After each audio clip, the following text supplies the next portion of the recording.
চট্টগ্রামে বঙ্গবন্ধু টানেলের সুড়ঙ্গের খনন কাজ শেষ। পারমাণবিক বিদ্যুতের যুগে প্রবেশে আরেক ধাপ এগোলো দেশ। রূপপুরে প্রথম ইউনিটের চুল্লি বসছে রোববার। জাতীয় নির্বাচনের প্রস্তুতি ও রাজনৈতিক পরিস্থিতি নিয়ে বিএনপির সিরিজ বৈঠক। দলটি আন্দোলনের ডাক দিলেও নেতা কর্মীদেরই সাড়া মেলে না, বললেন ওবায়দুল কাদের।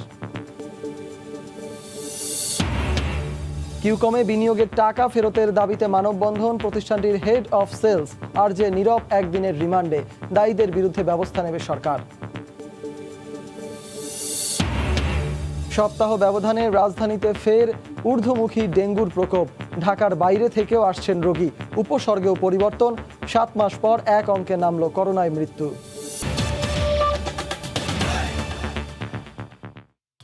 দেখছিলেন শিরোনাম। প্রবাসের সময় সঙ্গে আছি আমি সজল মিত্র রিচার্ড। চট্টগ্রামে কর্ণফুলী নদীর নিচ দিয়ে বঙ্গবন্ধু টানেলে দ্বিতীয় সুড়ঙ্গের খনন কাজ শেষ হয়েছে। প্রথম সুড়ঙ্গ খনন করতে যে সময় লেগেছিল তার থেকে 7 মাস কম সময়ে শেষ হলো দ্বিতীয়টির কাজ। সব মিলিয়ে টানেলের সার্বিক কাজের 73% শেষ হয়েছে বলে জানান প্রকল্প পরিচালক। বিস্তারিত জানাচ্ছেন পার্থপ্রতিম বিশ্বাস। চট্টগ্রামের কর্ণফুলী টানেলের মাটির নিচ দিয়ে দ্বিতীয় টিউবের বোরিং মেশিনের মাধ্যমে খনন কাজ শেষ। বোরিং মেশিনের মাধ্যমে প্রথম টিউবের কাজ শেষ করতে 17 মাস সময় লেগেছিল, কিন্তু আনোয়ারা প্রান্ত থেকে খনন কাজ শুরু করে পতেঙ্গা প্রান্তে এসে দ্বিতীয় টিউবের কাজ শেষ করতে সময় লেগেছে 10 মাস। দুটি সুড়ঙ্গের কাজ শেষ হওয়ার মাধ্যমে টানেলের জটিল অংশের কাজ শেষ। এখন বাকি রাস্তা তৈরি ও অন্যান্য কাজ। নদীর তলদেশ দিয়ে 18 থেকে 31 মিটার গভীরতায় সুড়ঙ্গ তৈরি করা হচ্ছে, প্রতিটি 35 ফুট প্রশস্ত ও 16 ফুট উচ্চতার। নদীর তলদেশে নির্মাণাধীন দেশের প্রথম টানেলের ব্যয় ধরা হয়েছে 10,374 কোটি টাকা। মূল টানেলের দৈর্ঘ্য 3.32 কিলোমিটার। এর মধ্যে টানেলের প্রতিটি সুড়ঙ্গের দৈর্ঘ্য 2.45 কিলোমিটার। দুই সুড়ঙ্গে দুটি করে 4টি লেন থাকবে। বর্তমানে টানেলের 73% কাজ শেষ হয়েছে বলে জানান প্রকল্প পরিচালক। লেন স্লেবের ইন্টারনেট স্ট্রাকচারের কাজ চলবে, এক টিউবের মধ্যে চলতেছে। বায়োডাক্ট এবং রোডের কাজও আমাদের চলতেছে। 2022 সালের ডিসেম্বরের মধ্যে সম্পন্ন করার জন্য আমরা চেষ্টা চালিয়ে যাচ্ছি। শুধু টানেল নয়, সংযোগ সড়কগুলোর কাজ দ্রুত শেষ করা দরকার বলে মনে করে নগর পরিকল্পনাবিদ। দ্রুততম সময় বাস্তবায়ন করে টানেলের সুফলটা যেন আমরা পুরোপুরি পেতে পারি, সেটার জন্য এখন সবার চেষ্টা করে। এই টানেলের কাজ শেষ হলে নদীর ওপারে দক্ষিণ চট্টগ্রামের সাথে কানেক্টিভিটির মাধ্যমে বৈপ্লবিক পরিবর্তন আসবে বলে মনে করেন ব্যবসায়ী নেতারা। দক্ষিণ চট্টগ্রামে আরও অনেক শিল্পায়ন হবে এবং যে ইন্ডাস্ট্রিয়াল জোন যেগুলো হচ্ছে প্রসার ঘটানোর ক্ষেত্রে এই কানেক্টিভিটি খুবই প্রয়োজন ছিল। 2019 সালের 24 ফেব্রুয়ারি টানেলের বোরিং কাজের উদ্বোধন করেন প্রধানমন্ত্রী শেখ হাসিনা। প্রথম টিউবের খনন কাজ শেষ হওয়ার পর দ্বিতীয় টিউবের বোরিং মেশিনের মাধ্যমে খনন কাজ শেষ হতে সময় লেগেছে শুধুমাত্র 10 মাস। এখন নির্ধারিত সময়ের মধ্যেই কর্ণফুলী টানেলের কাজ শেষ করে যানবাহন চলাচলের জন্য উন্মুক্ত করে দিবে এই প্রত্যাশা সকলের। কর্ণফুলী টানেলের সামনে থেকে পার্থপ্রতিম বিশ্বাস, সময় সংবাদ, চট্টগ্রাম। চলতি মাসেই বাস্তবায়নের পথে আরও এক ধাপ এগিয়ে যাবে রূপপুর পারমাণবিক বিদ্যুৎ কেন্দ্র। কেন্দ্রটির প্রথম ইউনিটের পারমাণবিক চুল্লি বা রিঅ্যাক্টর প্রেসার ভেসেল বসানোর কাজ শুরু হচ্ছে রোববার। এরই মধ্যে চুল্লি স্থাপনের সব প্রস্তুতি শেষ। প্রকল্পের মূল কাজ এগিয়েছে প্রায় 50%। সরকারের আশা 2023 সালেই পরমাণু বিদ্যুৎ পাবে দেশ। পাবনা থেকে ফিরে সালাউদ্দিন লিয়ার ক্যামেরায় বিস্তারিত জানাচ্ছেন দেবাশিস রায়। স্বাধীনতার 50 বছরের মাথায় দেশের স্বপ্নের প্রকল্প রূপপুর পারমাণবিক বিদ্যুৎ কেন্দ্রের দৃশ্যমান এই চুল্লি ভবনগুলো জানান দিচ্ছে খুব বেশি সময় বাকি নেই এর চূড়ান্ত স্তরে পৌঁছাতে। 2017 সালের নভেম্বরে মূল নির্মাণ কাজ শুরু হবার পর থেকে আমূল পাল্টে গেছে রূপপুরের এই প্রকল্প এলাকা।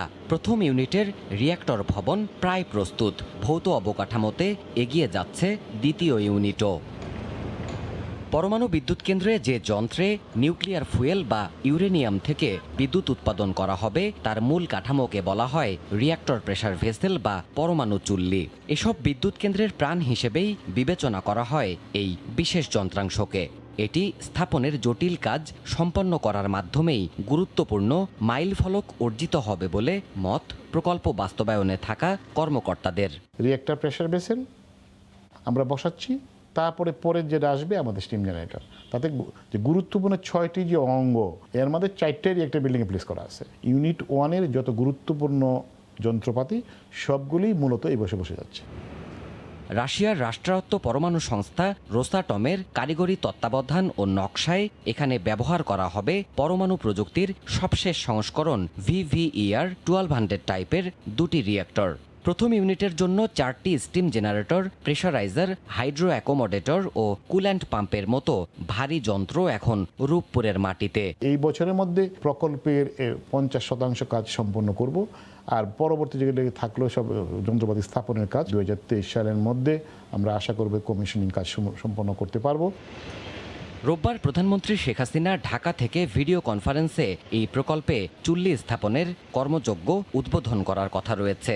বিজ্ঞানমন্ত্রী জানাচ্ছেন, প্রযুক্তি ও নিরাপত্তায় কোনো আপোষ করছে না বাংলাদেশ। পৃথিবীতে এই ধরনের সফিস্টিকেটেড টেকনোলজি নিয়ে মাত্র 33টা দেশ ইনক্লুডিং আস আমরা এই কাজ করতে পারি। মোরসেফের শেষ যেটা লাইসেন্স পেয়েছে সেটাই কিন্তু আমরা নিচ্ছি। রিঅ্যাক্টর প্রেসার ভেসেল ইনস্টলেশনের মাধ্যমে পরমাণু স্থাপনা নির্মাণের সাফল্য ধারায় নতুন মাইলফলক অতিক্রম করতে যাচ্ছে দেশ। এই পুরো প্ল্যান্টটি চালু হলে বছরে অন্তত 6 কোটি মানুষ নিরবচ্ছিন্ন বিদ্যুৎ যেমন পাবেন, ঠিক তেমনিভাবে পরমাণু শক্তির শান্তিপূর্ণ ব্যবহারে বাংলাদেশ বিশ্বে অধিষ্ঠিত হবে সম্মান ও সক্ষমতার নতুন স্তরে। Debashis Roy, Somoy Sangbad, Rooppur nuclear power plant, Ishwardi, Pabna. স্থানীয় সরকার পর্যায়ে বেশ কিছু নির্বাচনে দলীয় প্রার্থী চূড়ান্ত করতে মনোনয়ন বোর্ডের বৈঠক করেছে আওয়ামী লীগ। শুক্রবার বিকেলে গণভবনে এ বৈঠক শুরু হয়। এতে সভাপতিত্ব করেন আওয়ামী লীগ প্রধান ও প্রধানমন্ত্রী শেখ হাসিনা। জানা গেছে, বৈঠক থেকে সারা দেশে অনুষ্ঠিতব্য দ্বিতীয় দফার ইউনিয়ন পরিষদ নির্বাচনে আওয়ামী লীগের প্রার্থী চূড়ান্ত করা হয়। দলের সাধারণ সম্পাদক সহ 2টি মনোনয়ন বোর্ডের সদস্যরা বৈঠকে উপস্থিত ছিলেন।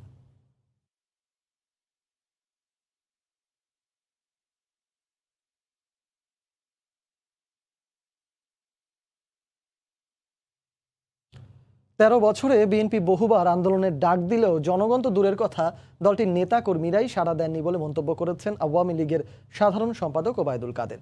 শুক্রবার সকালে নিজ বাসভবনে ব্রিফিংয়ে এ মন্তব্য করেন তিনি। বিএনপি মহাসচিব আবারও গণ আন্দোলনের আহ্বান জানিয়েছেন। জনগণ এখন তাদের এই আহ্বান শুনলে হাসে। গত 13 বছরে বিএনপি বহুবার গণ আন্দোলনের হাঁক ডাক দিয়েছে।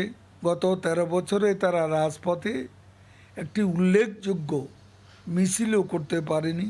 এবারকার মনোনয়নের ব্যাপারে দলীয় প্রধান অত্যন্ত কঠোর অবস্থান নিয়েছেন। কিছু কিছু জায়গায় যারা অনিয়ম করে প্রার্থী তালিকা পাঠাচ্ছেন তাদের ব্যাপারে খোঁজখবর নেওয়া হচ্ছে, তাদেরকেও শাস্তির আওতায় আনা হচ্ছে।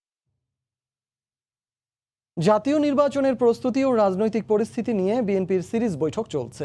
20 দলীয় জোটের সম্প্রসারণ, সংস্কার সহ নানা ইস্যুতে মতামত জানতে বিভিন্ন পেশাজীবী সংগঠনের নেতৃবৃন্দের সঙ্গে রুদ্ধদ্বার বৈঠক করেছে বিএনপির হাইকমান্ড। শুক্রবার বিকেল 4টায় দলের চেয়ারপারসনের গুলশান কার্যালয়ে এ বৈঠক শুরু হয়। এতে অংশ নেন সাংবাদিক, আইনজীবী, চিকিৎসক, স্থপতি সহ বিভিন্ন পেশাজীবী সংগঠনের নেতারা। যেখানে নির্বাচনকালীন নির্দলীয় সরকার ও নিরপেক্ষ নির্বাচন কমিশন গঠনের দাবিতে আগামী আন্দোলনের কর্ম পরিকল্পনা কি হবে সে মতামত নেওয়া হয় তাদের কাছ থেকে।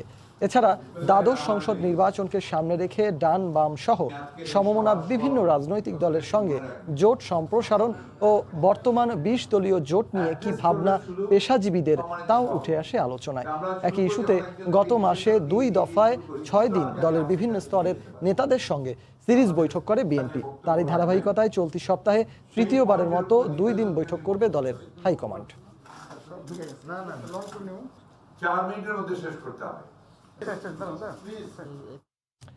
ই কমার্স প্রতিষ্ঠানে লাখ লাখ টাকা বিনিয়োগ করে নিঃস্ব তরুণ মূলধন ফেরতের দাবিতে রাস্তায় নেমেছেন।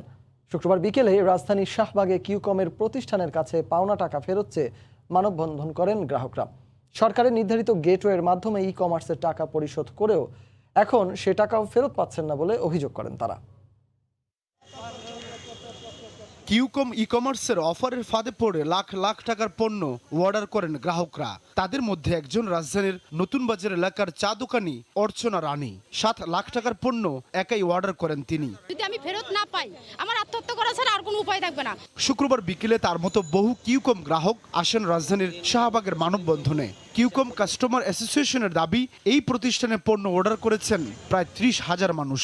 সবারই এখন একটাই দাবি, টাকা ফেরত। 4 লাখ টাকার মতো প্রোডাক্ট আমার অবস্থা, আমি এখনো কোনো প্রোডাক্ট পাই নাই, কোনো প্রিন্সিপাল অ্যামাউন্টও পাই নাই। কোনো ই কমার্স প্রতিষ্ঠান যদি নির্দিষ্ট সময়ের মধ্যে পণ্য ডেলিভারিতে ব্যর্থ হয়, তাহলে হচ্ছে ওই টাকা যে মাধ্যমে সে পেমেন্ট করেছে ওই মাধ্যমে টাকাটা ব্যাক চলে আসবে। এটা ছিল ডিজিটাল কমার্স নীতিমালা 2021-এর এই নিয়মটা ছিল, এটার বাস্তবায়ন কেন হচ্ছে না? একজন ডেলিভারি বয় এরকম 1-1.5 লাখ টাকা দিয়ে একটা করা, কিন্তু এটা খুব। তারা বলছেন ই কমার্স প্রতিষ্ঠান কিউকমের কাছে গ্রাহকের পাওনা 250 কোটি টাকা, পাশাপাশি পেমেন্ট গেটওয়েতে তাদের 397 কোটি টাকা আটকে আছে। ফস্টার গেটওয়ের মাধ্যমে টাকাটা পেমেন্ট করেছিলাম, তো আমাদের সমস্ত টাকাটা ফস্টার গেটওয়ের মাধ্যমের কাছে টাকাটা আছে। যেভাবে ভেবেছিলাম যে আমরা গ্রাহকরা এখানে সুরক্ষিত আছি, তো কিন্তু ফস্টারের এবং প্লাস যে এসকো সিস্টেমের কারণে আমরা কিন্তু গ্রাহকরা টাকা পাচ্ছি না। প্রতারণা ও অর্থ আত্মসাতের অভিযোগে গত রোববার রাজধানীর ধানমন্ডি থেকে কিউকমের সিইও মোহাম্মদ রিপুন মিয়াকে গ্রেফতার করে ডিবি পুলিশ। সাদাত রহমতুল্লাহ, সময় সংবাদ, ঢাকা। এদিকে প্রতারণার অভিযোগে ই কমার্স প্রতিষ্ঠান কিউকমের head of sales officer Humayun Kabir Nirob ওরফে আরজে নীরবকে একদিনের রিমান্ড দিয়েছেন আদালত। শুক্রবার দুপুরে তাকে ঢাকা মহানগর মুখ্য হাকিম আদালতে তোলা হয়। এ সময় মামলার তদন্ত কর্মকর্তা পুলিশের উপপরিদর্শক রুহুল আমিন নীরবের 5 দিনের রিমান্ড আবেদন করেন। শুনানি শেষে ঢাকা মেট্রোপলিটন ম্যাজিস্ট্রেট বেগম মাহমুদা আক্তার একদিনের রিমান্ড মঞ্জুর করেন। বৃহস্পতিবার রাতে তেজগাঁও শিল্পাঞ্চল থানায় এক ভুক্তভোগী মামলা করেন। এই মামলায় রাজধানীর আদাবর এলাকা থেকে আরজে নীরবকে গ্রেফতার করা হয়।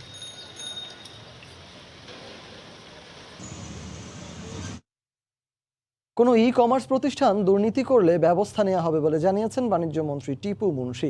শুক্রবার বিকেলে রংপুরের গোল্ডেন টাওয়ারে এক অনুষ্ঠান শেষে তিনি বলেন, ই কমার্স প্রতিষ্ঠানে টাকা বিনিয়োগ করে গ্রাহক ক্ষতিগ্রস্ত হলে তার দায় সরকার নেবে না। 10টা বা 12টার বিরুদ্ধে এলিগেশন আসছে, তার বিরুদ্ধে তদন্ত চলছে, আমরা দেখছি কি করা যায়। এছাড়া কিন্তু 20,000 বাকি আছে, কারণ বাইরে তারা কাজ করছে।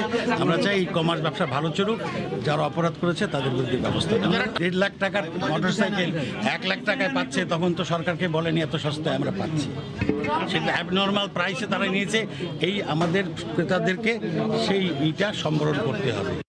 আবারও ঊর্ধ্বমুখী ডেঙ্গুর প্রকোপ। রাজধানীতে সপ্তাহখানেক রোগীর সংখ্যা কিছুটা কমের দিকে থাকলেও গত 2 দিন আবারও আক্রান্ত হয়ে হাসপাতালে ভর্তি হয়েছেন 2 শতাধিক ব্যক্তি। বিশেষজ্ঞদের আশঙ্কা, বৃষ্টি অব্যাহত থাকায় অক্টোবর মাস জুড়েই থাকতে পারে এডিসের বিস্তার। ফারুক ভে রবিনের রিপোর্ট।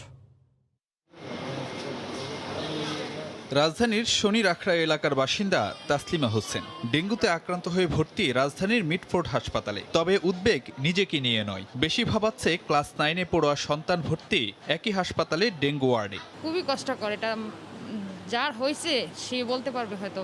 আমার সাথে সাথে আমার ছেলে 2 জন হওয়াতে আমি যে কতটুকু মানসিক এতে আছি সেটা আমি ভাষায় বোঝাতে পারবো না। শান্তি লাগে না, আমার ছেলের জন্য আমার খুব অস্থির লাগে। হাসপাতালে আগের তুলনায় রোগী চাপ কিছুটা কমেছে বটে, তবে পরিস্থিতি এখনও নাগালে আসেনি।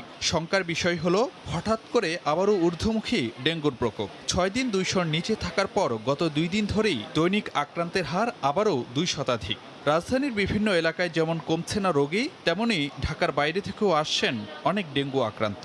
ও ভোলা থাকে, তারপর ওর 6 দিন ধরে জ্বর, পাশাপাশি মাথা ব্যথা, বমি ছিল আর পেট ব্যথা, ওর বাথরুম হয় না। শরীর একদম দুর্বল হয়ে গেছে, তো কাশ অনেক ছিল, রক্তের প্লাটিন একদম নেমে গেছে, কাশের জন্য ঘুমাইতে পারতেছিল না। এটা যে কি ভোগান্তি, এটা শুধুমাত্র এই রোগী এবং রোগীর আত্মীয় স্বজন যারা আছে তারা বোঝে। যদি ঢাকা সিটি কর্পোরেশন সঠিক মতো পদক্ষেপ নিত, আমরা এত কষ্ট করতে হতো না। আগে আমরা যেরকম উপসর্গ ভাবছিলাম, বাট এটা এখন পরিবর্তন হচ্ছে। পেটে ব্যথা, তারপর বমি, ডায়রিয়া এগুলো নিয়ে আসছে, সাথে আবার হচ্ছে শ্বাসকষ্ট, বুকে ব্যথা এগুলো নিয়েও হচ্ছে রোগী প্রেজেন্ট করছে। অক্টোবরে এডিসের বিস্তার নিয়ন্ত্রণে থাকার কথা থাকলেও বাস্তব চিত্র উল্টো হওয়ার জন্য সাম্প্রতিক বৃষ্টি বড় কারণ বলে মনে করেন বিশেষজ্ঞরা। তাদের শঙ্কা, চলতি মাস জুড়েই নগরবাসীকে ভোগাতে পারে ডেঙ্গু পরিস্থিতি। এই অক্টোবরে বৃষ্টিপাত হওয়ার কারণে দেখা যাবে যে অক্টোবর জুড়েই আমাদের দেশে ডেঙ্গুর প্রাদুর্ভাবটি থাকবে। আরেকটি বিষয় লক্ষ্য রাখতে হবে, এখন আমাদের প্রেডিকশন মডেল বলছে সারা বছরই কম বেশি ডেঙ্গু থাকবে, কারণ আমাদের দেশের আর্দ্রতা, তাপমাত্রা সারা বছরই এডিস মশা জন্মানোর জন্য উপযোগী। অক্টোবরের প্রথম সপ্তাহেই ডেঙ্গুতে প্রাণহানি ঘটে 4 জনের। ফারুক ভূঁইয়া, রবিন, সময় সংবাদ, ঢাকা। সৌদি আরবগামী প্রবাসী কর্মীদের করোনা টিকার বুস্টার ডোজ প্রয়োগের সিদ্ধান্ত নিয়েছে সরকার। আইসিটি মন্ত্রণালয় সনদপ্রাপ্তির ব্যবস্থা করা মাত্রই শুরু হবে টিকা দেয়া, জানিয়েছেন প্রবাসী কল্যাণ মন্ত্রী ইমরান আহমেদ। এদিকে ঢাকার পর চট্টগ্রাম ও সিলেটেও RT-PCR ল্যাব বসানো হবে। এতে কর্মস্থলে যেতে কমে আসবে প্রবাসীদের ভোগান্তি। প্রসূন আশিসের রিপোর্ট। চীনের সিনোফার্মের টিকা নিয়ে সৌদি আরবে যেতে চাইলেও সেদেশের শর্তের কারণে আটকে পড়েন সৌদিগামী প্রায় 30,000 বাংলাদেশি কর্মী। সম্প্রতি সৌদি কর্তৃপক্ষ জানায়, বিদেশে সিনোফার্ম ও সিনোভ্যাকের টিকা গ্রহণকারীকেও সৌদি আরবে প্রবেশের ক্ষেত্রে সেদেশে অনুমোদিত 4টি টিকা অক্সফোর্ডের অ্যাস্ট্রাজেনেকা, ফাইজারের বায়োনটেক, জনসন অ্যান্ড জনসন এবং মডার্নার টিকার কোনো একটির বুস্টার ডোজ নিতে হবে।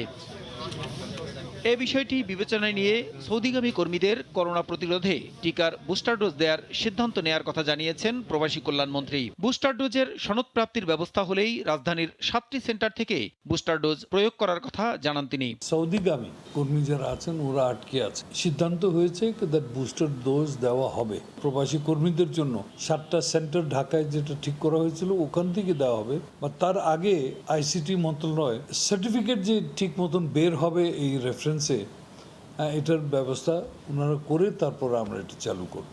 এদিকে বিদেশগামী প্রবাসী কর্মীদের স্বার্থে র্যাপিড PCR টেস্টের সুবিধা আরও বাড়ানো উচিত জানিয়ে প্রবাসী কল্যাণ মন্ত্রী বলেন, এবার সিলেট ও চট্টগ্রাম বিমানবন্দরেও এ ব্যবস্থা নেওয়া হচ্ছে। র্যাপিড PCR টেস্ট যেটা প্রযুক্তি বিভিন্ন এয়ারপোর্টে ইউজ হচ্ছে, তো আমাদের অনীহা কোথায়? অনীহা শুধু একই জায়গায়, রেট বেশি। যারা যাবে ওদেরই ব্যাপার হলো দ্যাট রেট ওনারা কত পে করবে। প্রায়োরিটি আমরা ঢাকাকে দিলাম এই জন্য ঢাকাতে অলরেডি ফ্লাইটগুলি চালু আছে। ওখানে র্যাপিড টেস্টের PCR টেস্টের যদি ব্যবস্থা হয়ে যায় তাহলে অটোমেটিক্যালি ওখান থেকে ফ্লাইটও চালু হয়ে যাবে। চিটগংয়ের আর সিলেটের বিদেশগামী যারা আছে ওদের সুবিধা হয়ে যাবে। বুস্টার ডোজের সনদ প্রাপ্তির ব্যবস্থা করতে আইসিটি মন্ত্রণালয় ও RT-PCR পরীক্ষার সুবিধা বাড়াতে স্বাস্থ্য মন্ত্রণালয়কে তাগিদ দেওয়ার কথাও জানান প্রবাসী কল্যাণ মন্ত্রী। তো হেলথ মিনিস্টারকে চিঠি দিয়েছি। প্রসূন আশিস, সময় সংবাদ, ঢাকা। বাংলাদেশের করোনা টিকা সনদের অনুমোদন দিয়েছে যুক্তরাজ্য। আগামী 11 অক্টোবর থেকে টিকা সনদ কার্যকর হবে বলে জানিয়েছে হাই কমিশন। একই সঙ্গে বাংলাদেশ সহ 32টি দেশ ভ্রমণের ওপর থেকে নিষেধাজ্ঞা তুলে নিয়েছে দেশটি। এদিকে নতুন করে আরও 47টি দেশকে লাল তালিকা থেকে বাদ দেওয়ার সিদ্ধান্তের কথা জানিয়েছেন ব্রিটিশ যোগাযোগ মন্ত্রী। করোনা পরিস্থিতির উন্নতি হয় ধাপে ধাপে বিভিন্ন দেশের উপর থেকে নিষেধাজ্ঞা প্রত্যাহার করছে যুক্তরাজ্য। সবশেষ শুক্রবার বাংলাদেশের টিকা সনদকে অনুমোদন দিল দেশটি। এক বিবৃতিতে লন্ডনের বাংলাদেশ দূতাবাস জানায়, আগামী 11 অক্টোবর ভোর 4টা থেকে এই টিকা সনদ কার্যকর হবে। অর্থাৎ 11 অক্টোবর থেকে বাংলাদেশি নাগরিকদের টিকার ডাবল ডোজ নেওয়া থাকলে যুক্তরাজ্যে প্রবেশের পর কোয়ারেন্টাইনে থাকতে হবে না। এর আগে বৃহস্পতিবার বাংলাদেশ সহ 32টি দেশে ভ্রমণের উপর থেকে নিষেধাজ্ঞা তুলে নেয় যুক্তরাজ্য। নতুন এই সিদ্ধান্তের কারণে ব্রিটেনের মানুষ আরও সহজেই বিভিন্ন দেশে ভ্রমণে যেতে পারবেন। এদিকে নতুন করে আরও 47টি দেশের উপর থেকে যুক্তরাজ্যে প্রবেশে নিষেধাজ্ঞা প্রত্যাহার করতে যাচ্ছে দেশটি। আগামী 11 তারিখ থেকে এই সিদ্ধান্ত কার্যকর হবে বলে জানিয়েছেন ব্রিটিশ যোগাযোগ মন্ত্রী গ্র্যান্ট সাপস। করোনা অনেকটাই নিয়ন্ত্রণে, তাই মানুষ এখন ভ্রমণ করতে চায়। নতুন যে দেশগুলোর নাম এসেছে তারা সহজেই যুক্তরাজ্যে ভ্রমণ করতে পারবেন। যুক্তরাজ্যের নাগরিকরাও অনেক দেশে ঘুরতে যেতে পারবেন। সরকারের এই সিদ্ধান্তকে স্বাগত জানিয়েছে যুক্তরাজ্যের পর্যটন সংশ্লিষ্টরা। এর ফলে দেশটির পর্যটন শিল্প আবার ঘুরে দাঁড়াবে বলে আশাবাদী তারা। বর্তমানে ভেনেজুয়েলা সহ 7টি দেশ যুক্তরাজ্যের লাল তালিকায় আছে। গত 17 সেপ্টেম্বর এই তালিকা থেকে বাংলাদেশের নাম প্রত্যাহার করে নেয় যুক্তরাজ্য। রায়হানুল রানা, সময় সংবাদ। 16 দিন ধরে নিখোঁজ শারীরিক প্রতিবন্ধী এক কিশোরী। হুইল চেয়ার ছাড়া যে কিশোরী চলাফেরাই করতে পারে না, বাসা থেকে তার উধাও হয়ে যাওয়ার ঘটনা রহস্যের জন্ম দিয়েছে। আর নিখোঁজ সন্তানের খোঁজে দাঁড়ে দাঁড়ে ঘুরছেন মা। পুলিশ বলছে, নিখোঁজের দিন বাসার গেটে থামা দুটি গাড়ির সূত্র ধরে তদন্ত চলছে। আকাশনীল নম্রতা, জন্ম থেকেই হাঁটতে পারেন না, হুইলচেয়ারও যার নিত্যসঙ্গী। 21 বছরের এই কিশোরী 22 সেপ্টেম্বর বেলা 12:30টার দিকে বাসা থেকে নিখোঁজ হন। 16 দিন পার হলেও তার কোনো হদিস মিলছে না। নিখোঁজের সময় নতুন নিয়োগ পাওয়া দুজন কাজের লোক ছিল বাসায়, মা ছিলেন অফিসে। যেদিন ও বাসায় ছিল আমি বেরিয়ে গেলাম।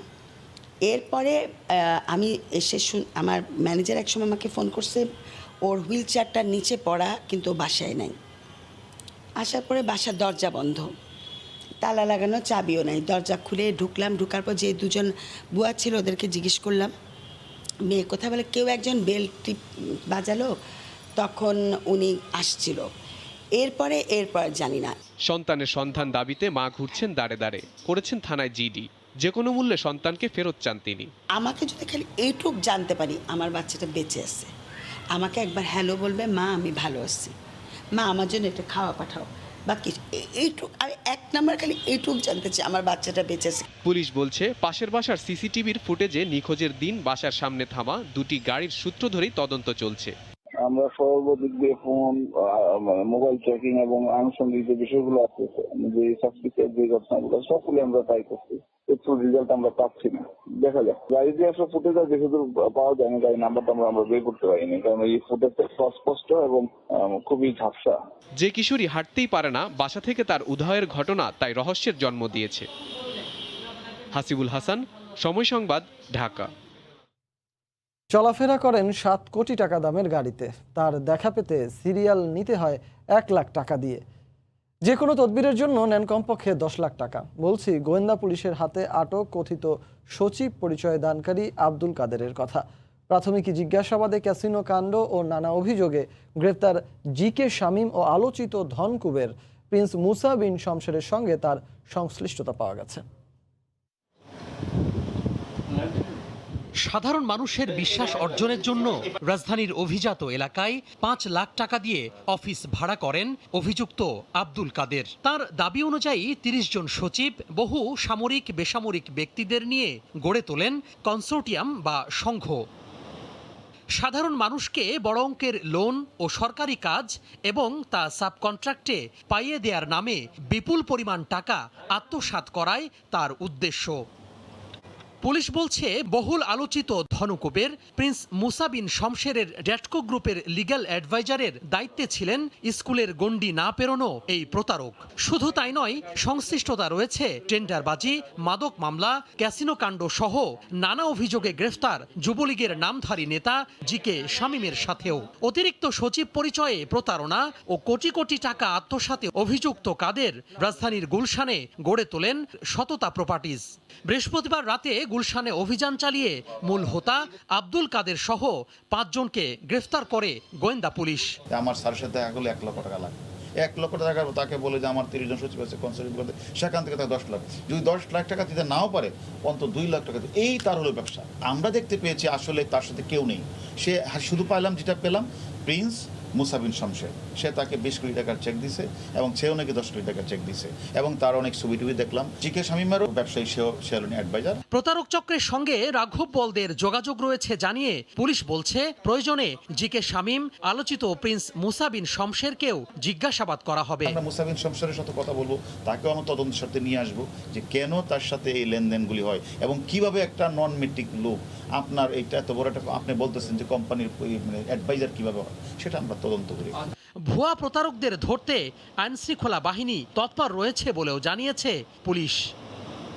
তোহা খান তামিম, সময় সংবাদ, ঢাকা। কমিশন গঠন করে জিয়াউর রহমানের সব কর্মের মুখোশ উন্মোচন করা এখন সময়ের দাবি বলে মন্তব্য করেছেন তথ্য ও সম্প্রচার মন্ত্রী ডক্টর হাসান মাহমুদ। শুক্রবার সকালে রাজধানীর গুলিস্তানের শেখ রাসেল স্কেটিং কমপ্লেক্স শেখ রাসেল দিবস উপলক্ষে আলোচনা ও শিশু কিশোরদের ক্রীড়া পুরস্কার বিতরণী অনুষ্ঠানে তিনি বক্তব্য রাখেন। 15ই আগস্টের ঘটনায় জিয়াউর রহমান ওতপ্রোতভাবে জড়িত বলেও মন্তব্য করেন তিনি। জিয়াউর রহমান বঙ্গবন্ধুর হত্যাকাণ্ডের সাথে ওতপ্রোতভাবে জড়িত ছিল। তিনি যদি জড়িত না থাকতেন তাহলে তার দায়িত্ব ছিল, তার কাছে যখন সেনা অফিসাররা গিয়ে বলে যে রাষ্ট্রপতি বঙ্গবন্ধু শেখ মুজিবুর রহমানকে হত্যা করা হয়েছে, তখন সে বলেছে so what, vice president is there. এটির অর্থ হচ্ছে সে আগে থেকে জানতো এই কারণে, যেহেতু এই ষড়যন্ত্রের সাথে সে যুক্ত ছিল। এটি জনগণের দাবি যে আজকে একটি কমিশন গঠন করে জিয়াউর রহমানের এই অপকর্মগুলো, বঙ্গবন্ধুর হত্যাকাণ্ডের সাথে জিয়াউর রহমান সহ যারা যুক্ত ছিল তাদের মুখোশ উন্মোচন করা। বঙ্গবন্ধু হত্যার পর অসুররা আবারও মাথাচাড়া দিয়ে উঠেছে বলে মন্তব্য করেছেন আওয়ামী লীগ নেতা অ্যাডভোকেট কামরুল ইসলাম এমপি। শুক্রবার সকালে কেরানীগঞ্জের উপজেলা পরিষদ মিলনায়তনে সার্বজনীন শারদীয় দুর্গা উৎসব উপলক্ষে প্রধানমন্ত্রীর শুভেচ্ছা উপহার বিতরণ অনুষ্ঠানে তিনি আরও বলেন, ষড়যন্ত্রকারীরা যাতে জনদুর্ভোগ সৃষ্টি করতে না পারে সেদিকে সজাগ দৃষ্টি রাখতে হবে। দেশের মানুষকে জিম্মি করে ফায়দা লুটছে একটি গোষ্ঠী, তারা দেশের উন্নয়নের অগ্রযাত্রাকে থামিয়ে দেওয়ার ষড়যন্ত্র করছে বলেও মন্তব্য করেন তিনি। পরে কেরানীগঞ্জের 147টি পূজা মণ্ডপের প্রতিনিধিদের হাতে প্রধানমন্ত্রীর উপহার তুলে দেওয়া হয়।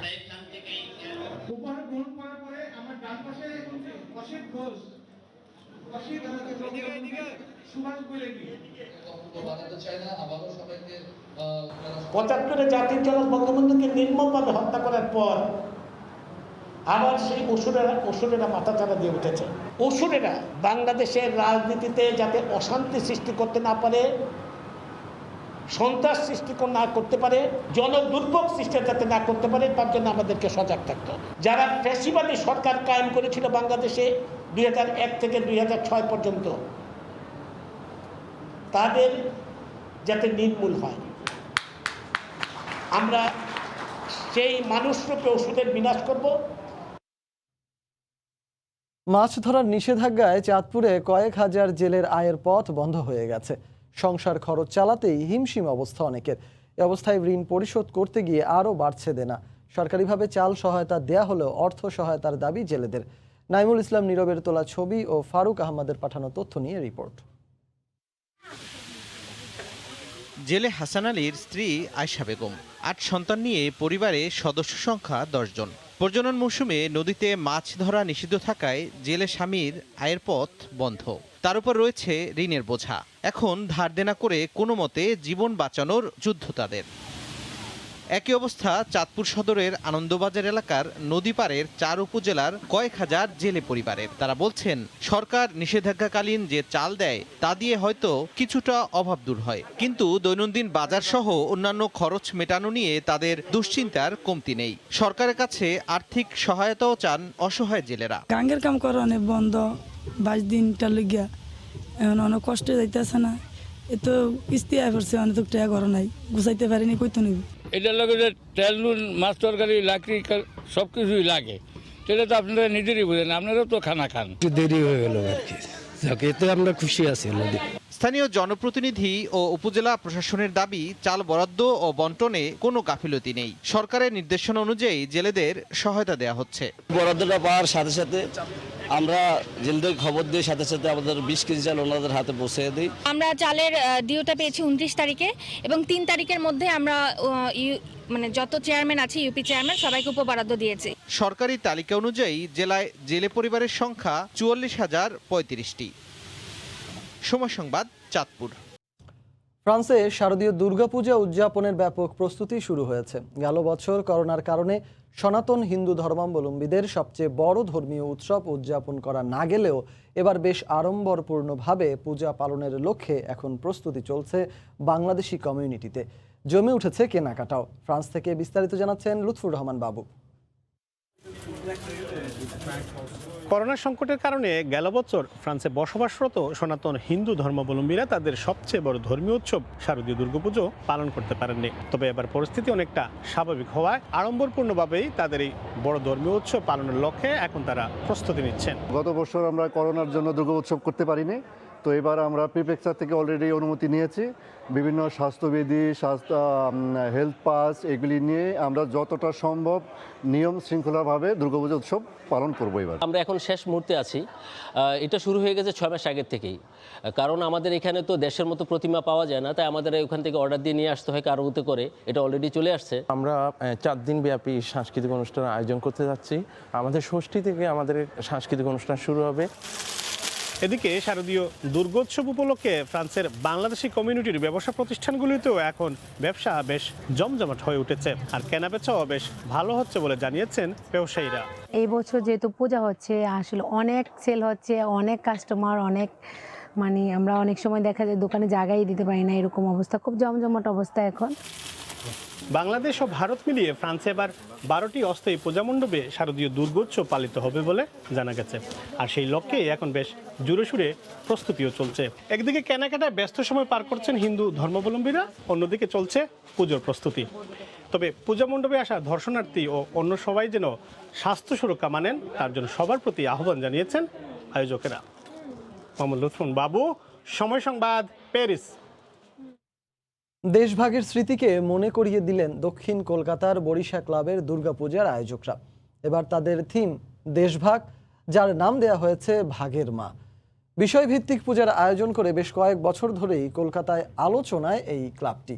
এছাড়াও ভবানীপুর ক্লাবের এবারের পূজার থিম মমতার নির্বাচনী স্লোগান খেলা হবে। বিশ্বজিৎ দাসের ক্যামেরায় বিস্তারিত সুব্রত আচার্যের রিপোর্টে। দক্ষিণ কলকাতার বেহালার বরিশা ক্লাবের পুজো বরাবরই ব্যতিক্রমী বিষয় ভাবনা নিয়ে হাজির হয়, এবারও তার ব্যতিক্রম নয়। 2019 সাল থেকেই ভারতের কেন্দ্রীয় সরকার জাতীয় নাগরিক পুঞ্জি এনআরসি চালুর উদ্যোগ নেয়, যদিও নানা রাজনৈতিক বাস্তবতার কারণে এখনও সেটি চালু করা সম্ভব হয়নি। প্রথম থেকেই এনআরসির তীব্র বিরোধিতা করে আসছেন পশ্চিমবঙ্গের মুখ্যমন্ত্রী মমতা বন্দ্যোপাধ্যায়। পুজোর থিমের মধ্য দিয়ে সেই বিষয়টি তুলে আনায় খুশি তিনিও। পুজো মণ্ডপের উদ্বোধন করে এ বিষয়ে তার প্রতিক্রিয়া জানান মমতা। এবারেও তাদের আইডিয়াটা ভালোই করেছে। তাদের আইডিয়া হচ্ছে যে এনআরসি হলে কি হবে, সব বাক্স প্যাটরা নিয়ে দোকান গোটাতে হবে, বাড়ি গোটাতে হবে, সেই জন্যই দিদি আছে বলে রক্ষা হবে। দক্ষিণ কলকাতার জনবহুল অঞ্চল বলেই পরিচিত এই বেহালা মণ্ডপ উদ্বোধনের পর থেকেই বাইরে দর্শনার্থীদের ভিড়। আর এনআরসি এবারের থিম হয় স্বভাবতই একটু বাড়তি কৌতূহল সবার মধ্যে। আমরা যেমন সাধারণ মানুষ, আমরা তো কিছু বুঝতে পারছি, এবার যারা বুঝতে পারছে না তাদেরকেও আমরা বোঝাচ্ছি। যারা প্যান্ডেলটা কষ্ট করে বানিয়েছে, মূর্তিগুলো বানিয়েছে, তাদের উৎসাহটা খুব ইম্পর্টেন্ট আমার মনে হয়। এছাড়াও দক্ষিণ কলকাতার ভবানীপুর ক্লাবে এবারের পুজোর থিম মমতার নির্বাচনী স্লোগান খেলা হবে। চলতি বছর এই খেলা হবে স্লোগান তুলেই নির্বাচনে গেরুয়া শিবিরকে পরাস্ত করেন মমতা বন্দ্যোপাধ্যায়। এবার তার সেই নিজ এলাকা ভবানীপুরের পুজো নজর কাটছে সবার। সুব্রত আচার্য, সময় সংবাদ, পশ্চিমবঙ্গ, ভারত। এবার ফুটবল প্রসঙ্গ। সাফ চ্যাম্পিয়নশিপের খবর। মালদ্বীপের বিপক্ষে হারলেও ফাইনাল খেলার সম্ভাবনা এখনো শেষ হয়ে যায়নি বলে মনে করেন ডিফেন্ডার রহমত মিয়া। 2 দিনের বিশ্রামে দল আরও উদ্যমী হয়ে মাঠে নামবে বলে বিশ্বাস তার। এদিকে টিম ম্যানেজমেন্ট ব্যস্ত ভুল শুধরে দলকে আবারও কক্ষপথে ফেরাতে। মালদ্বীপ থেকে SM ইকবালের রিপোর্ট, আর ক্যামেরায় ছিলেন সেলিম আহমেদ। ক্লান্ত, পরিশ্রান্ত, বিধ্বস্ত, সাফ চ্যাম্পিয়নশিপের ব্যস্ত সূচিতে এই অবস্থা, যার মাসুলও গুনেছে বাংলাদেশ। ফাইনালে খেলার পথটা এখন অমসৃণ, তবে অসম্ভব নয়। শেষ চেষ্টার আগে বিশ্রামই একমাত্র টোটকা। অনুশীলন আর টানা খেলার ধকলে থাকা দলটা এদিন মাঠে নামেনি, নামবে না আরও একদিন। জিমে হালকা স্ট্রেচিং আর সুইমিংয়ে দেহ ও মনে চনমনে ভাবানোর প্রচেষ্টা। কেউই চাপ নেই, তবে মেইন প্রবলেমটা গতকালকে হয়েছে, আমরা উইদিন 7 ডেজ আমরা 3টা ম্যাচ খেলছি, আর ইন বিটুইন ওরা হচ্ছে অনেক রেস্ট পাইছে, ওরা ফ্রেশ লেগ নিয়ে নামতে পারছে। আর আমাদের ম্যাক্সিমাম প্লেয়ারই হচ্ছে আই থিঙ্ক 72 আওয়ার্স পর ম্যাচ খেলছে, 3টা ম্যাচ। সো সেই দিক থেকে যারা বেশি খেলছে প্রথম থেকে তারা অনেকেই tired. So I think that's the reason আমাদের পারফরমেন্স ডাউন হয়েছে।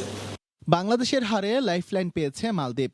ভারত, নেপাল সহ ফাইনাল খেলার পথ খোলা আছে লাল সবুজদের। তাই হারের আগে হেরে যাওয়া নয়। ফুটবলাররাও বিশ্বাস করেন, অপেক্ষায় আছেন আরও একটা ভালো দিনের। সবার একটা প্ল্যানিং ছিল, যদি আমরা জিতে আসতে পারি তাহলে ইনশাআল্লাহ আমরা ফাইনাল কনফার্ম করে আসতে পারবো মেবি। আর যদি সেটাও না পারি তাহলে পয়েন্ট নিয়ে ফিরবো ইনশাআল্লাহ। তো আমরা যেহেতু হয়নি সেটা, তো এখানে কেউ মোরালি ডাউন হয় যে still we have a chance. Bangladesh দলকে অনুপ্রেরণা যোগাতে এদিন টিম হোটেলে এসে খোঁজ খবর নিয়ে গেছেন বাফুফের সভাপতি কাজী সালাহউদ্দিন। সাহস দিয়েছেন এছাড়াও টিম ম্যানেজমেন্ট সচেষ্ট দলকে আবারও ছন্দে ফেরাতে। প্লেয়াররাও চেষ্টা করছে যে তারা তাদের প্রথম ম্যাচ থেকে তাদেরকে আমি দেখছি যে তারা প্রতিটা ম্যাচ বাই ম্যাচে তারা পারফর্ম করার জন্য চেষ্টা করছে, এবং তাদের সবারই একটাই লক্ষ্য যে এখান থেকে ফাইনালে কোয়ালিফাই করা। নিষেধাজ্ঞা উঠে যাওয়ায় নেপালের বিপক্ষে ম্যাচে ফিরতে বাধা নেই রাকিব হোসেন ও বিশ্বনাথের, কিন্তু হলুদ কার্ড ছিটকে দিয়েছে রাইট ব্যাক ইয়াসিন আরাফাতকে। SM ইকবাল, সময় সংবাদ, মালদ্বীপ। উদ্বোধনের অপেক্ষায় 2022 কাতার ফুটবল বিশ্বকাপের ষষ্ঠ স্টেডিয়াম আল থুমামা। আগামী 22 অক্টোবর আমির কাপ ফাইনাল খেলার মধ্য দিয়ে উদ্বোধন হবে সাদা গাহফিয়া টুপির আদলে নির্মিত এই স্টেডিয়ামটি। 2022 সালের কাতার ফুটবল বিশ্বকাপের খেলা মাঠে বসে দেখার অপেক্ষায় স্থানীয় ও প্রবাসী বাংলাদেশিরা। কাতার প্রতিনিধি আনোয়ার হোসেন মামুনের তথ্য ও ছবি নিয়ে রিপোর্ট। কাতারে আগামী 22শে অক্টোবর আমির কাপ ফুটবল ফাইনাল খেলার মধ্য দিয়ে উদ্বোধন হতে যাচ্ছে 2022 কাতার ফুটবল বিশ্বকাপের 6ষ্ঠ স্টেডিয়াম আল থুমামা। মুসলিম সংস্কৃতি এবং আরব অঞ্চলের ঐতিহ্যের সাদা গাহফিয়া টুপির আদলে নির্মিত এই স্টেডিয়ামে বসে 2022 ফুটবল বিশ্বকাপ খেলা দেখার অপেক্ষায় প্রহর গুনছেন স্থানীয়দের পাশাপাশি প্রবাসী বাংলাদেশিরাও। আমি আল থুমামার বাসিন্দা। আগামী 22 অক্টোবর কাতার ফুটবল বিশ্বকাপের 6ষ্ঠ ভেন্যু হিসেবে এই স্টেডিয়াম উদ্বোধন হতে যাচ্ছে। স্টেডিয়ামটা আমার বাসার সামনে। স্টেডিয়ামে বসে সরাসরি খেলা দেখার অপেক্ষায় আছি। আমরা ফুটবল বিশ্বকাপ আয়োজনের জন্য পুরোপুরি প্রস্তুত। আশা করি সুন্দর একটা বিশ্বকাপ আয়োজন করে বিশ্ববাসীকে দেখিয়ে দেব। আমরা 2022 সালের বিশ্বকাপ এখানে বসেই দেখতে পারবো। এ নিয়ে আমরা খুব অপেক্ষায় আছি, ওদের অপেক্ষায় আছি, আনন্দিত। 2022 কাতার ফুটবল বিশ্বকাপে প্রিয় দল ব্রাজিল আর্জেন্টিনার খেলা সরাসরি মাঠে বসে দেখার জন্য অধীর আগ্রহে অপেক্ষায় আছেন দুই দলের সমর্থক প্রবাসী বাংলাদেশিরা। যেহেতু আমরা স্টেডিয়ামের কাছাকাছি আছি, সেখানে আমরা অধিক আগ্রহের সাথে বসে আছি এই স্টেডিয়ামে বসে খেলা দেখার জন্য। আসছে বিশ্বকাপে প্রিয় দল আর্জেন্টিনা এবং ব্রাজিলের খেলা আমরা কাতারে অনুষ্ঠিত বিশ্বকাপে উপভোগ করব। দোহা থেকে 12 কিলোমিটার দূরত্ব আর হামাদ আন্তর্জাতিক বিমানবন্দরের পাশে অবস্থিত আল থুমামা স্টেডিয়াম। 40,000 দর্শক ধারণ ক্ষমতার এই স্টেডিয়ামে কোয়ার্টার ফাইনাল সহ মোট 8টি ম্যাচ অনুষ্ঠিত হবে। সময় সংবাদ, কাতার।